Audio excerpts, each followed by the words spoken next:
All right, it is the Democrats' turn to take the stage as the party's national convention kicks off today in Chicago. Yeah, it all comes about a month after a change at the top of their ticket with Vice President Kamala Harris and her running mate, Minnesota Governor Tim Walz. So let's talk about this for a second. We have SMU political science professor Matthew Wilson joining us here for a couple of minutes. Always good to see you, Matt.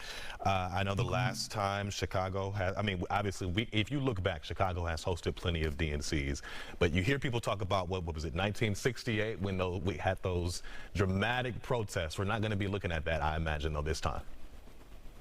Not quite on that scale. No, we don't have a war raging like the Vietnam War, which was going on at that time. But there's some other parallels, too. I mean, 1968 was a year where the incumbent president, Democrat, Lyndon Johnson, chose not to seek re-election, and his vice president, Hubert Humphrey, ended up getting the Democratic nomination. So that historical parallel, combined with the pro-Palestinian protesters, does definitely create some historical resonance. Well, certainly President Biden is set to speak tonight. Any insight or perhaps thoughts on what he'll be focusing on? Well, it's got to be a very bittersweet moment for him. I mean, you know, there will be all of the energy and joy at the convention. I'm sure that he will be well received, people, now that he has chosen to step aside. But he still, in his heart of hearts, thinks that this should be his nomination. He still, in his heart of hearts, I think, believes that he could win this election, whether he's right or wrong about it. But he'll be very gracious, I'm sure. He'll talk about his accomplishments. He'll talk about his legacy, and he'll offer a full-throated endorsement of Kamala Harris. And speaking of the Vice President Harris will then address the convention on Thursday. You may be hearing from, and I imagine you've heard this, you've seen polls where voters are saying they don't know exactly what she's campaigning on. I would imagine she'll clear that up this week. I mean, she'll clear it up to a degree. So far, she's been doing okay, not giving a lot of substance. And I don't think she'll want to give a lot of specifics for Republicans to latch onto and attack. She'll have to give a little bit more outline of what her governing vision is.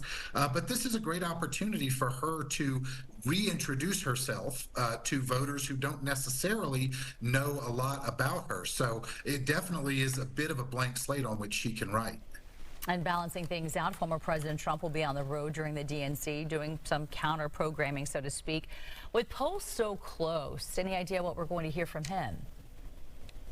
Well, I'm sure he'll be attacking the ticket. He'll be saying that the Harris-Walz ticket is far left.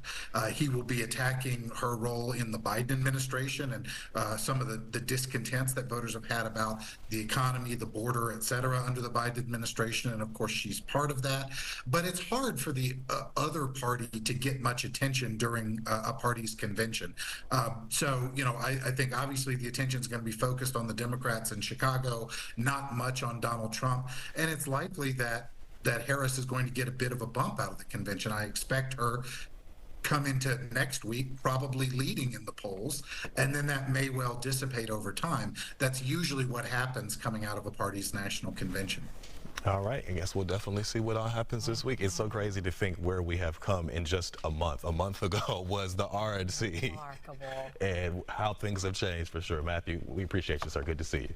Thank you.